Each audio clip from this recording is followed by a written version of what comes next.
I still remember that afternoon like it just happened yesterday. When Mr. Anderson sat across from me in my tiny kitchen and calmly told me what he had in mind, I honestly thought he was joking. My heart skipped so hard I felt it in my throat, and I just stared at him with these wide, disbelieving eyes, waiting for the punchline that never came. He didn't smile, he didn't wink. He just shook his head gently, his face so serious it scared me a little, and told me I had time to think it over, that he'd be back in a week. And then he left me sitting there, stunned, my mind spinning so fast I could barely breathe. I'd known Mr. Anderson for about 3 years. He owned this chain of gas stations around town, Anderson Fuel, and one of them was where I worked nights as a cleaner. I'd see him from time to time, stopping by in his pressed shirts and calm voice, always greeting us like we mattered. He wasn't one of those bosses who pretended the staff didn't exist. He'd ask how my shift was going, sometimes even crack a small joke. Folks said he was a fair man, and I believed it, though I never really thought he noticed me. I was just Carol, the woman with the mop bucket trying to keep things together for my little girl. There was one evening, not long before his visit, that stuck in my memory. I'd finished scrubbing down the counters and stepped outside, finally able to breathe after the smell of cleaning chemicals. The spring air felt so soft that night, like a cool hand against my tired skin. I sat down on the concrete steps at the back, closing my eyes for just a second. Then I heard the back door creak open, and there he was, Mr. Anderson himself. For a moment, I panicked, thinking maybe I'd done something wrong or was in trouble. He smiled, though, and asked, almost shyly, "Mind if I sit?" My whole body jumped like I'd been caught stealing, and I scrambled to make room, muttering, "Of course, sir," as if the man needed my permission to sit on his own steps. He chuckled at how flustered I was, and I felt the heat rise up my neck. Back then, I didn't think much of it, just a kind boss making small talk with a tired employee. But sitting there now, days after his proposal, I replayed that moment over and over in my head, wondering if maybe that was when he started looking at me differently. At me, and maybe, in some strange way, at my little girl too. I remember that night so clearly, the way the air smelled faintly of gasoline mixed with the sweetness of blooming trees, a strange combination that only ever happens in spring. Mr. Anderson sat down next to me, not like a boss towering over an employee, but just like a man tired after a long day. I scrambled up to my feet so fast my knees almost gave out, clutching my rag like a guilty child. He laughed softly and said, "Sit down, Carol. I don't bite. It's a beautiful evening, isn't it?" His voice was calm, but it had this weight to it, like he was leading me somewhere without me even noticing. I sat back down, nervously smoothing my uniform pants, and nodded. Yeah, when spring finally shows up, everything feels brighter. Maybe it's just that the snow and cold have worn us out. I meant it as small talk, but he kept studying me, his eyes warm yet serious, and it made me squirm a little inside, like he could see all the pieces of me I usually keep hidden. Then he asked the question that cut deeper than I expected. "Why are you still working as a cleaner? Jessica told me she's offered you the cashier's spot more than once. Better pay, easier work." I froze for a second because the truth of it sat heavy in my chest. I wanted to tell him I was fine, that I didn't mind scrubbing floors, but the words that came out of me were the real ones, the raw ones. I said, "I'd love to, but the hours don't work. My little girl, Chloe, she's sick. Some days she's okay, and Mrs. Brown, my neighbor, stays with her. But when things flare up, I have to be there. I can't leave her alone when she can't breathe." My voice cracked a little, and I hated how small I sounded. He leaned back against the wall, thoughtful, as if turning my words over in his mind. "What's wrong with her exactly?" he asked, and I wanted to hide my face right then. How do you explain years of hospital visits, of doctors shrugging, of emergency rooms, and the way a child's chest can rattle like a broken machine at 3 a.m? I looked down at my hands, raw from bleach, and whispered, "No one knows. We've seen specialists, run tests, prayed in waiting rooms, but no doctor has ever given me a straight answer. They say maybe she'll outgrow it, maybe she won't. In the meantime, she just struggles. Saying it out loud always made it feel worse, heavier, as if naming it gave the sickness more power. I remember the silence that followed. Not awkward, but heavy, like he understood the weight I carried and for once didn't try to lighten it.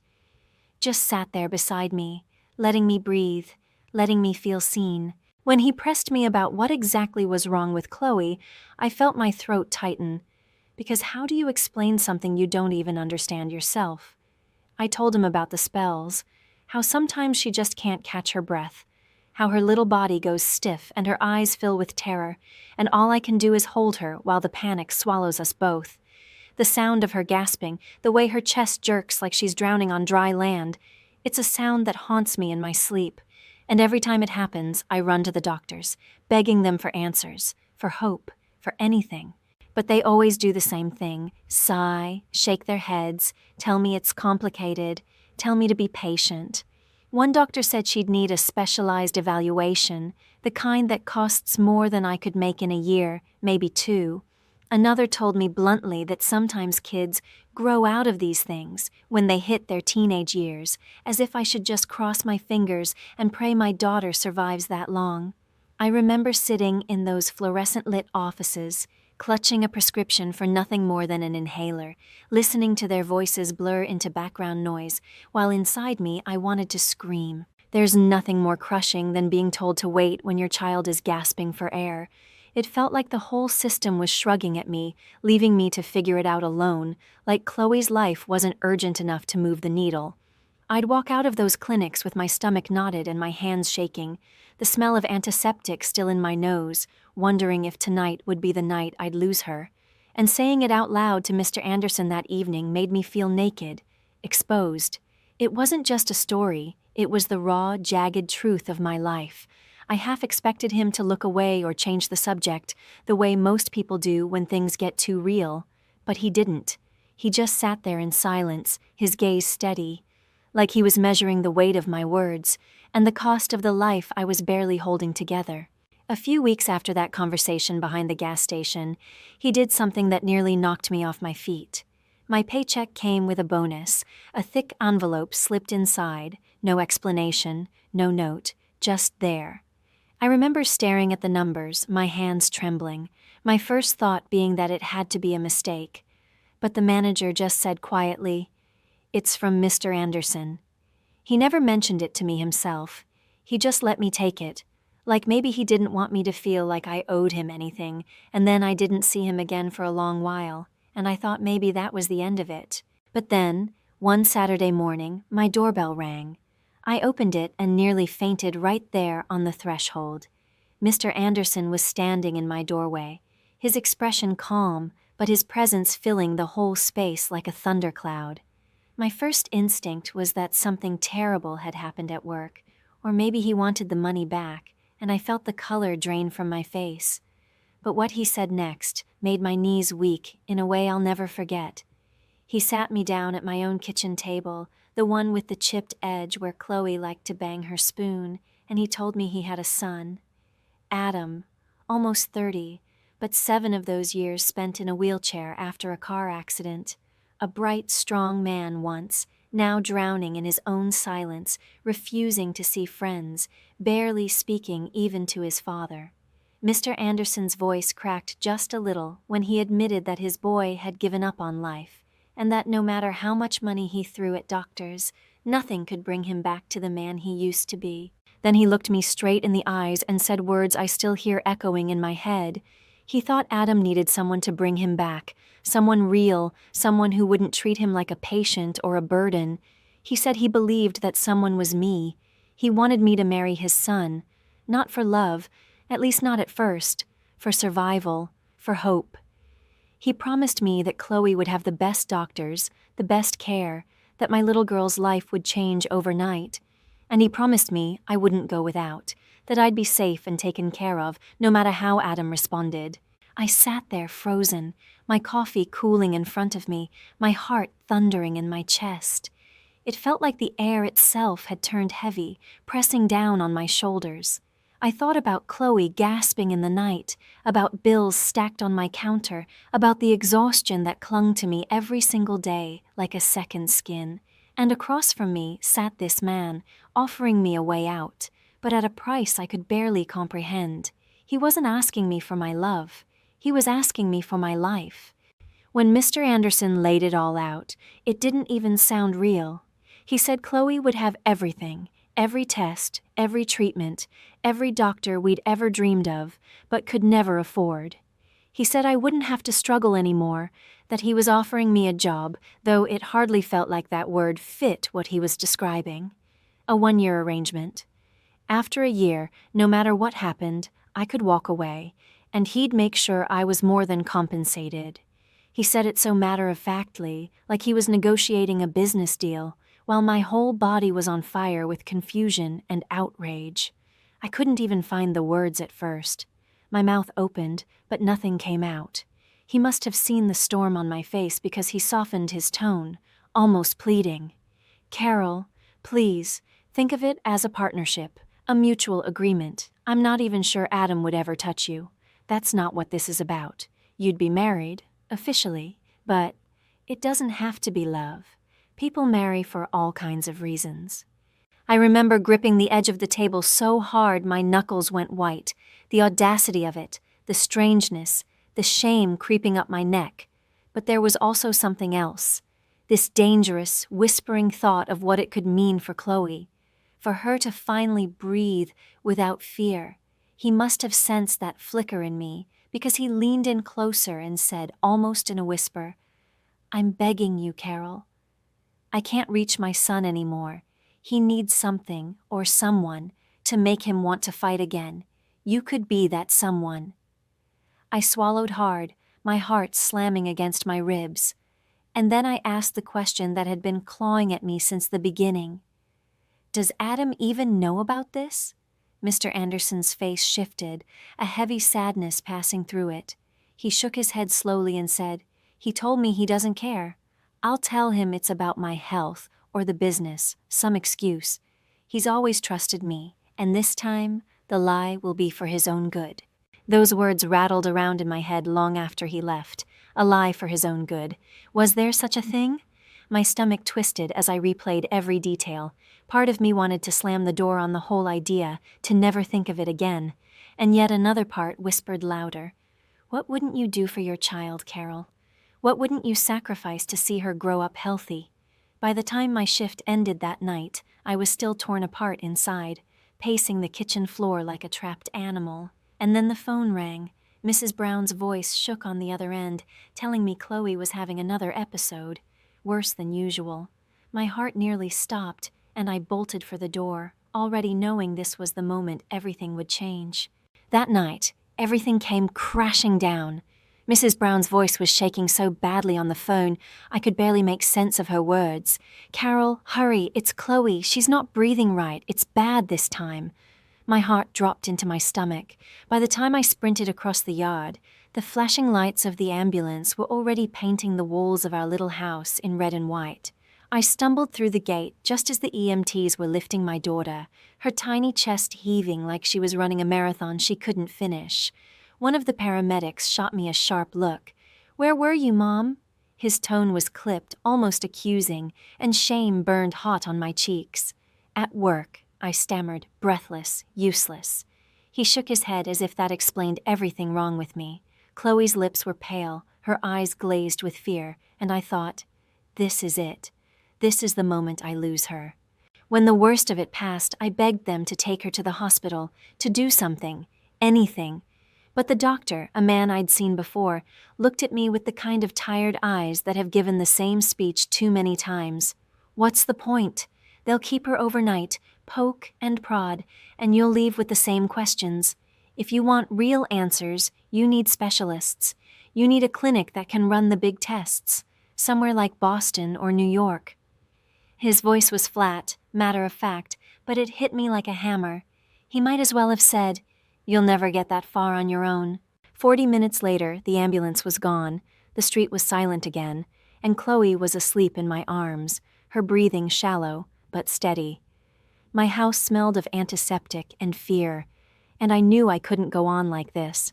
My hands were shaking as I picked up the phone, dialed Mr. Anderson's number, and whispered the words I never thought I'd say. "I'll do it. Chloe had another episode. I can't keep fighting this way. I'll marry your son."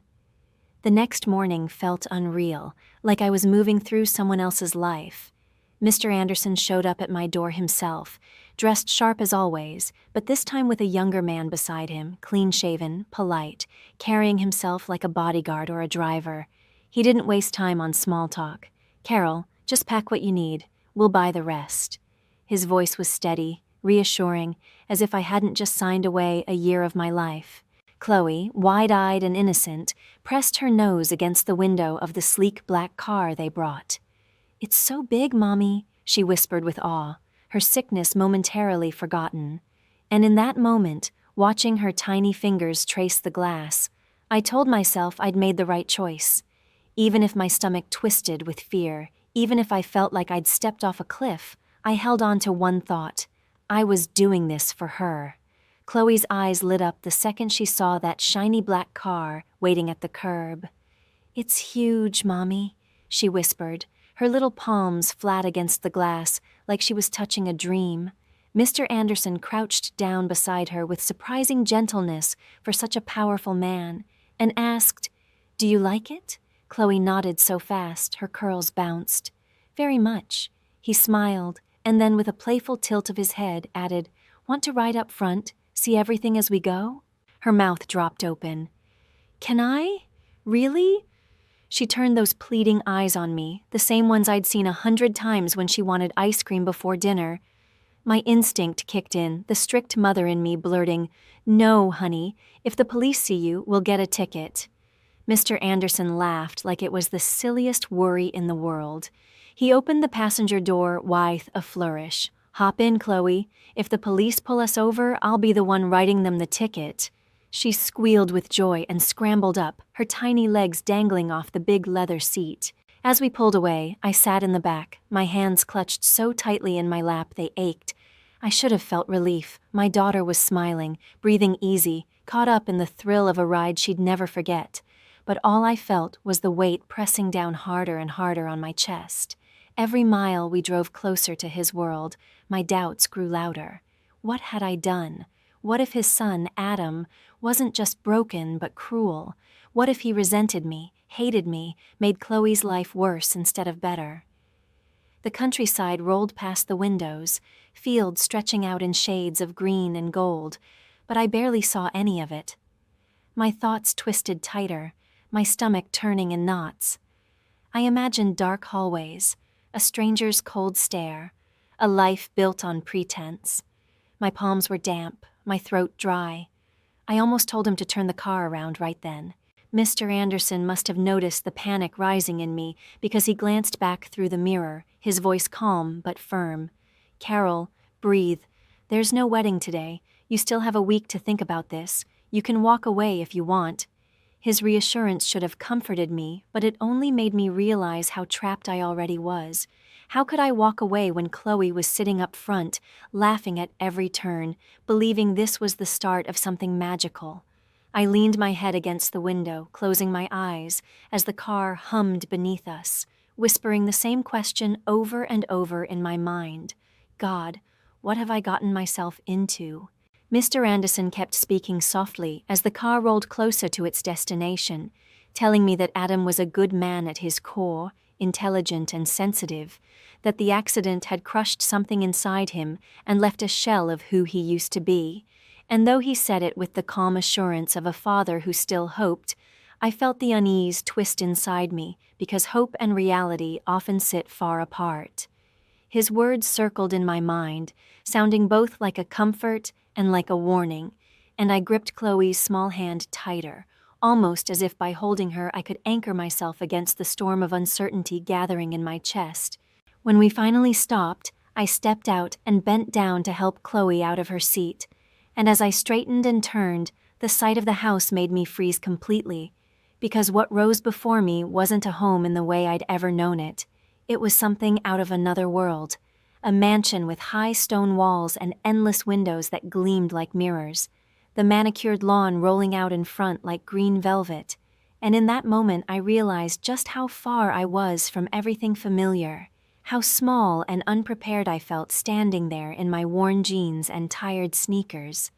Chloe, of course, broke the silence with the kind of blunt awe only children have, her little voice ringing out, "Mommy, are we going to live in a fairy tale?" And I wanted to hush her, to ground her excitement, but Mr.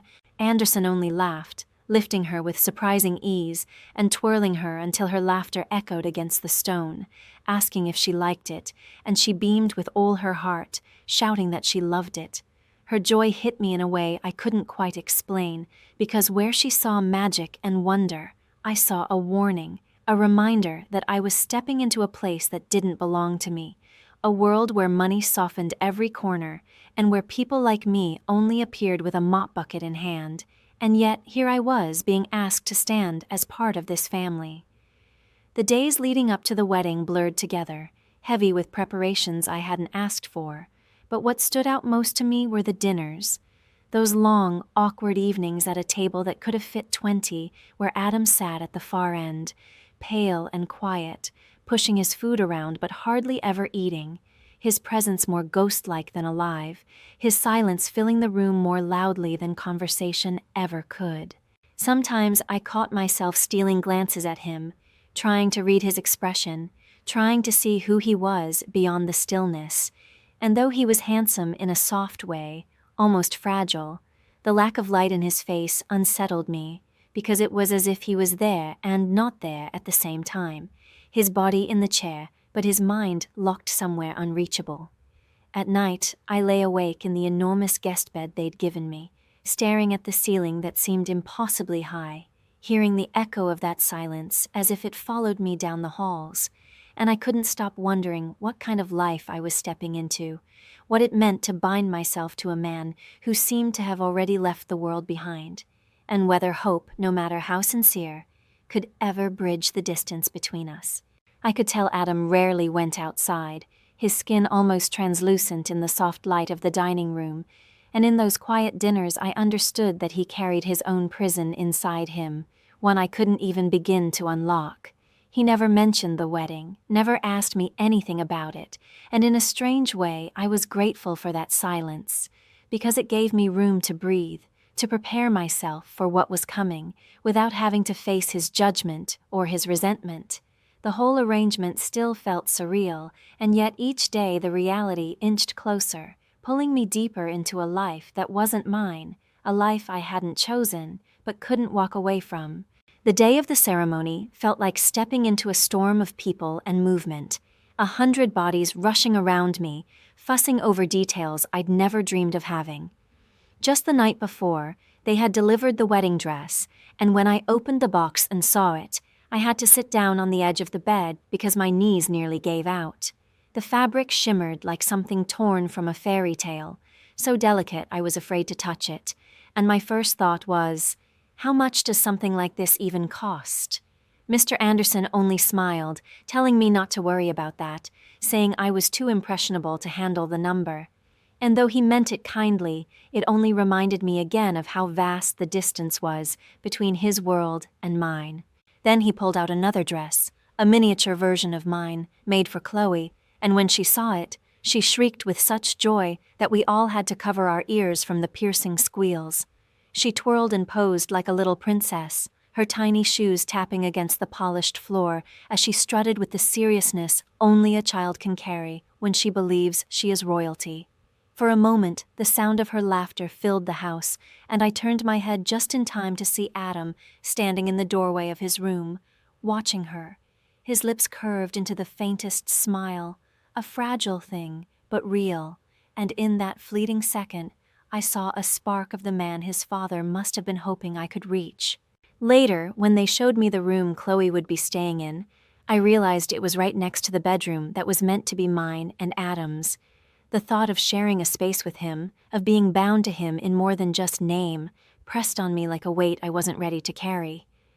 Mr. Anderson suggested we could spend some time at one of his country houses, maybe start fresh there, away from the bustle. But Adam shook his head firmly, his voice steady as he said, "No, Dad, we'll stay here." The way he said it, sent a chill through me, not because it was harsh, but because it was decisive, and I understood in that moment that whatever this marriage would be, Adam intended to face it on his own terms. The first night after the wedding felt like walking across thin ice, every sound echoing too loudly, every silence pressing down too heavily. The bedroom they had prepared for us was enormous, the kind of room you only ever see in glossy magazines, with a bed so wide I could have stretched out my arms and still not touched Adam. He kept his distance, his body turned away, and though I had braced myself for the worst, for awkwardness, for the possibility that he might try to claim the role of husband in a way I wasn't ready for, he did nothing. He stayed quiet, respectful, remote, and in that strange, unsettling calm, exhaustion pulled me under until I slept. The days that followed blurred into a routine I hadn't expected, because slowly, almost cautiously, Adam began to speak with me in the evenings. His words came out carefully at first, like he was testing the weight of conversation after years of silence, but soon I realized he was genuinely brilliant, his mind sharp and layered, full of knowledge he had collected while his body betrayed him. I listened, surprised at how his intelligence softened the edges of his bitterness, and I found myself grateful that he never crossed the line I had feared most. He never reached for me, never treated me as though I was there for his taking, and in that absence of pressure, I began to breathe a little easier. But peace in my life never lasted long. One night I jolted awake, my heart pounding so violently I thought I was having a nightmare, but the sound that tore me from bed wasn't my own fear, it was Chloe's labored breathing. I ran down the hallway barefoot, my chest tight with dread, and burst into her room to find her caught in the grips of another episode, her small body twisting, her breaths coming in ragged gasps that rattled the walls of my soul. My voice broke as I shouted for help, and in that instant, Adam appeared in the doorway, wheeling himself forward faster than I thought possible, already reaching for the phone with steady hands. Within minutes, Mr. Anderson came rushing in, his hair mussed from sleep, his face pale with worry, promising to call his private doctor immediately. The paramedics who arrived were strangers to me, their uniforms crisp, their equipment unfamiliar, and for the first time I realized we weren't in the same world anymore. These weren't the tired county EMTs who had seen Chloe 100 times before. These were specialists, sharp and confident, men who worked in a different kind of system, one fueled by money and influence. And as they surrounded my daughter, moving with practiced precision, I stood frozen in the corner, torn between terror and a flicker of something I hadn't felt in years, hope. It was clear from the moment they walked in that these weren't the same kind of paramedics I was used to seeing, weary county workers with scuffed boots and tired eyes. These men moved with crisp precision, their uniforms spotless, their equipment sleek and advanced, and behind them came a family doctor I had never met before, his voice calm but commanding as he directed the room. For nearly an hour they circled around Chloe, running tests, whispering to one another, their serious faces reflecting in the glow of machines I had never seen used on my child before. I sat on the edge of her bed, brushing the damp hair from her forehead, my body tense and aching, and through it all Adam stayed by her side, holding her tiny hand in his, as though he could anchor her back to steady ground by sheer will alone. When the crisis finally passed and Chloe's breathing began to steady, the room quieted, and one of the doctors asked me how long this had been happening. My voice shook as I admitted the truth. It had started from the moment she was born, episode after episode, endless hospital stays, countless specialists, but no answers. I told him how her father couldn't handle it, how one day he looked at us both and decided he wanted a clean life without sickness, without sleepless nights, without responsibility. He said we were too much, I whispered, shame burning in my chest even though it wasn't mine to carry, and he walked away. There was a long silence after that, broken only by the sound of the machines winding down. Adam's chair creaked as he shifted, his hand still wrapped around Chloe's, his eyes fixed on me with an intensity I hadn't expected. "And did you love him?" he asked softly, his voice not accusatory but searching, almost as though he was trying to understand a part of me that had been buried for years. The question caught me off guard, and for a moment I didn't know what to say. My mind drifted back to those early days, when I thought affection could cover the cracks, when I mistook comfort for love, when I told myself it was enough just to not be alone. Finally, I admitted. Maybe I did once, but it was a long time ago, and whatever that feeling was, it died with his absence. All that remained was me and Chloe, and surviving. I could feel the weight of my own words pressing down on me, but at the same time there was a strange lightness in saying them out loud, as though speaking the truth in that dimly lit room gave me a little more space to breathe. And when I lifted my eyes, I found Adam watching me, not with pity, but with something that looked almost like recognition, as though in our very different kinds of brokenness, he saw a reflection of himself. One evening, after Chloe had finally fallen asleep, I found myself sitting across from Adam in the dim light of the living room, the air heavy with everything unsaid between us. He smiled faintly, almost wryly, and said something that stopped me cold. My father thinks I don't know what's going on, but I've always read him like an open book. His voice was steady, not bitter, almost amused, and then he admitted he had feared the day his father would choose someone for him, a stranger who would enter his life out of obligation or greed. But when I saw you, he said quietly, I was surprised. You're not like the kind of woman who'd agree to this for money alone. There's something different in you. His words hit me in a place I hadn't expected, a place I'd locked away, because deep down I knew he was right. I hadn't agreed for money, not really, though of course it mattered. I'd agreed because of Chloe, because her life depended on me finding a way, and hearing Adam say it out loud, recognizing that difference, made me feel both exposed and oddly comforted, like for the first time someone saw the full truth of why I was there. He looked at me with calm certainty and said, Don't cry, Carol. We'll heal Chloe. She's strong. She hasn't broken the way I did. I blinked hard, my throat tightening because I couldn't let the tears fall, not in front of him. Why did you break, Adam? I asked before I could stop myself, my voice trembling in the quiet. You're intelligent. You're good. You're worthy. Why give up? He gave a half smile, one corner of his mouth tugging upward with a mix of humor and sadness. Tell me honestly, would you have married a man like me if the circumstances had been different? The room fell into silence as I weighed my answer, my heart pulling me in one direction, my mind in another. And then, without overthinking, I nodded. His eyes widened slightly, surprise softening his face, and he let out a low breath that almost sounded like relief. Really? He asked, his tone lighter, almost teasing, and when I whispered yes, he leaned back with a kind of quiet wonder. I think falling in love with you would be a lot easier than with most people running around out there, he said, and though his words were half joking, there was a truth in them that settled deep inside me. He paused then, shaking his head with a small smile, as if he couldn't find the right words to explain what he was really feeling.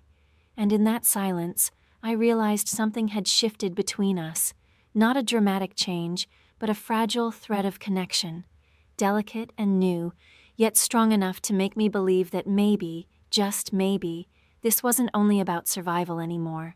A few days later, when the house had settled into its quiet rhythm and Chloe was napping peacefully, I walked past Adam's room and heard a strange clanking sound, something metallic and steady, nothing like the silence I had come to expect from him. Curiosity tugged at me, and when I peeked inside, I froze. He was working with some kind of equipment, pulling against straps, his muscles straining as sweat glistened on his forehead. For a moment, I didn't even understand what I was seeing, because I had never imagined him doing something so physical, so determined. What is that? I asked softly, afraid to break the fragile spell. He looked up, breathing hard, and said simply, a rehab trainer. Right after the accident, they told me I needed to spend 3 hours a day on it if I wanted a chance to recover. But I gave up, convinced nothing could help me. Now? He paused, his eyes shifting toward Chloe's room down the hall. Now I feel ashamed in front of her, ashamed in front of you. His words struck me harder than I expected, because they weren't about pity or weakness. They were about responsibility, about a man realizing that someone believed in him enough to make him want to fight again. I stepped closer, watching the determination in his movements, the way his hands gripped the handles with quiet fury, and I felt something stir inside me, a fragile hope that maybe he wasn't as lost as he had once believed. Before I could speak, there was a knock at the door, and Mr. Anderson's voice came through, hesitant and low. "Can I come in?" Adam nodded, still pulling against the machine, and his father stepped inside. The look on Mr. Anderson's face when he saw his son working was something I'll never forget. He froze in the doorway, his breath catching, his eyes shining with something between pride and disbelief. For a moment he couldn't move, couldn't speak, just stood there as though afraid that if he blinked, the sight would vanish. Finally, he swallowed hard and turned to me, his voice unsteady as he asked, "Carol, were your daughter's deliveries difficult? Were there complications when she was born?" The question caught me off guard, and I nodded slowly. Yes, it was long and hard. Why? He stepped further into the room, lowering his voice as though afraid Chloe might overhear, and said, "The doctor thinks they may have pulled too hard, that Chloe's skull might have been injured in the process. On the outside it healed, nothing shows, but inside there may be a pressure on a nerve." His words hit me like a physical blow, knocking the breath from my lungs. For years I had begged for answers, for a reason, for something more than shrugged shoulders. And now, in this quiet room, the truth was suddenly within reach. My knees felt weak, my chest tight with fear and relief all at once, and I had to grip the doorframe to steady myself as the reality of what he was saying sank in. When the words finally sank in, I couldn't believe them. My body folded into the nearest chair as though my legs had given up, and I kept whispering, "That can't be, that can't be." For years I had begged doctors to give me a reason, for someone to point to something and say, "Here is the cause." And now that the answer was in front of me, I didn't know whether to rejoice or collapse under the weight of it. My vision blurred as tears spilled before I could stop them. Hot and relentless, and I pressed my palms into my eyes, scolding myself silently. "Don't cry. Don't fall apart. Not now. Not when the truth is finally here." The family doctor explained in measured tones that it wasn't hopeless, that the pressure could be relieved with surgery, that once the obstruction was removed, Chloe could breathe freely, live like any other child. The way he said it made it sound simple, almost ordinary, but the word surgery clanged inside my head like a bell. It was her head, her tiny skull, her brain. How could anyone call that ordinary? My heart pounded against my ribs as panic rose like a tide, drowning out everything but the image of my little girl lying on an operating table. Adam reached across the space between us then, his hand cool but steady as it closed over mine. His voice, usually so cautious, carried an unexpected firmness as he said, "Carol, listen to Dad. Chloe will finally be free of these episodes. She's strong, stronger than I ever was. She'll make it through." His words didn't erase the fear clawing at me, but they tethered me, gave me something to hold on to in the storm. And in that moment I saw not the broken man I had married, but a protector, someone who wanted to share the burden I had carried alone for too long. The only question I could force past the lump in my throat was the one that always haunted me. How much will this cost? My voice cracked as the words slipped out, because money had been the brick wall between Chloe and treatment for as long as I could remember. Mr. Anderson looked at me with something like disbelief, almost offended that I had asked. "Carol, that's not your concern anymore," he said firmly, his eyes locking onto mine. "You're part of this family now. Let me handle what needs handling." And in that moment, the truth of where I was hit me again. I wasn't just a guest here, I was tied to them, bound in ways I hadn't yet fully understood, and for better or worse, I wasn't carrying this fight alone anymore. The hospital days were the longest of my life, every hour stretching into something unbearable, every second filled with the steady beep of machines and the faint antiseptic smell that clung to my skin no matter how many times I washed my hands. I sat beside Chloe through it all, my body stiff from the plastic chair, my heart climbing into my throat every time a nurse adjusted a monitor or a doctor entered the room. When the surgery was finally over and they told me it had gone well, relief washed over me so strong, my knees nearly buckled. They said she would need a couple of weeks before she could go home, that she would breathe freely again, that the suffocating nights were behind us. For the first time in years, I felt something I had forgotten how to feel. Hope without fear attached. But as I stayed in that hospital room with her, the question began to gnaw at me. Where was home now? Was it the cramped rental house with peeling paint that I had once tried so hard to make warm? Or was it that mansion with its endless rooms and echoing hallways, the place where I was tied to a man I hardly knew? While Chloe slept, Adam would call. At first, short check-ins, then longer conversations that wandered late into the night. He asked about Chloe, about me, about things that didn't matter, but somehow mattered because he cared enough to ask. With each call, the distance between us shrank, and I found myself speaking to him as though I had known him for years, not weeks. Time moved quickly, faster than I wanted. I caught myself counting days, realizing the year Mr. Anderson had promised me would pass like smoke through my fingers. And then what? Would I walk away, carrying Chloe into a life rebuilt with their money, leaving Adam behind in his chair, or would I stay and face the terrifying possibility that my heart was no longer mine alone? I pushed the questions down, too afraid to answer them, but they pressed against me just the same, whispering at the edges of my thoughts. When the day finally came to leave the hospital, Mr. Anderson drove us home himself.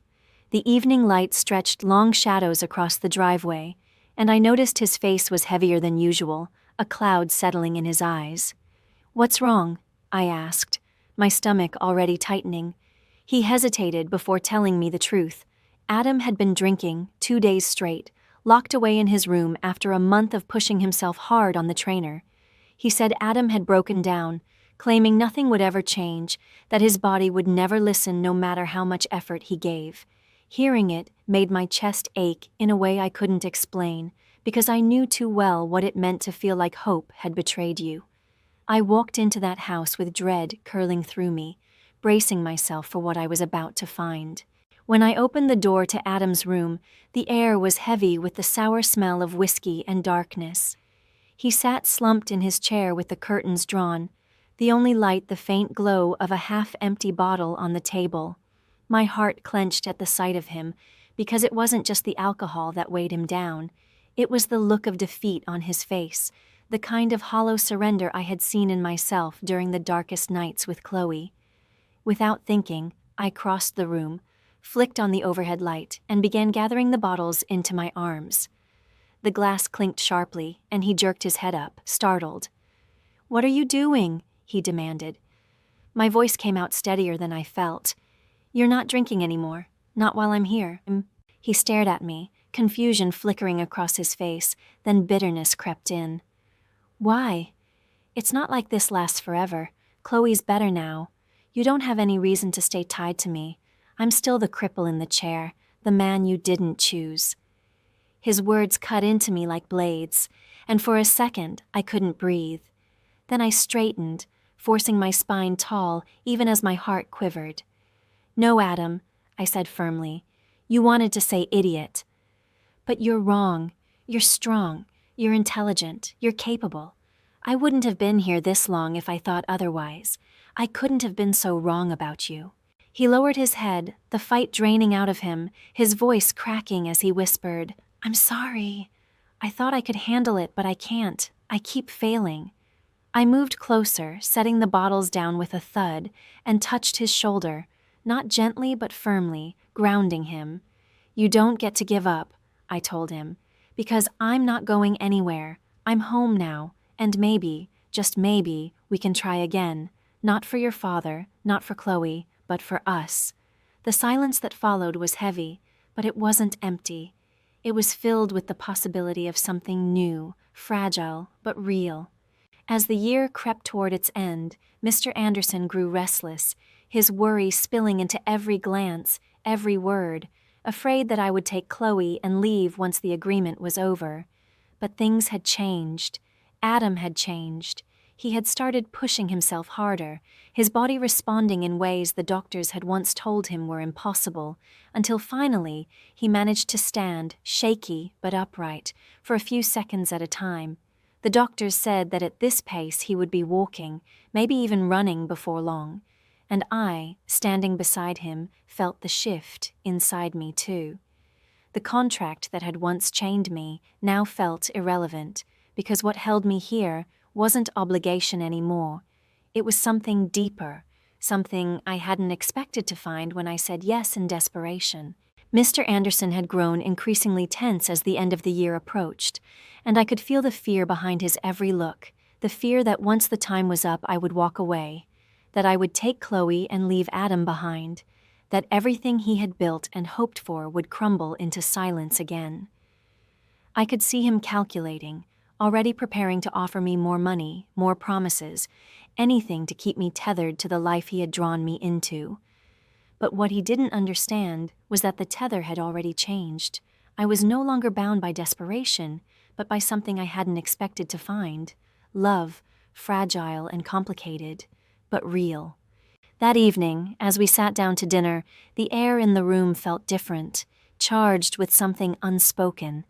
Adam wheeled in beside me, Chloe skipping happily at my side, her cheeks flushed with the glow of health I had once only dreamed of for her. When we looked at Mr. Anderson, his eyes darted between us, full of dread, his lips pressed tight as though bracing for goodbye. "You're leaving, aren't you?" he asked, his voice rough. For a moment, I let the silence hang. Then Adam and I exchanged a glance, and I shook my head slowly. "Not exactly," I said, feeling the words swell inside me like a secret about to be freed. I reached for Adam's hand, steady on the armrest of his chair, and together we told him.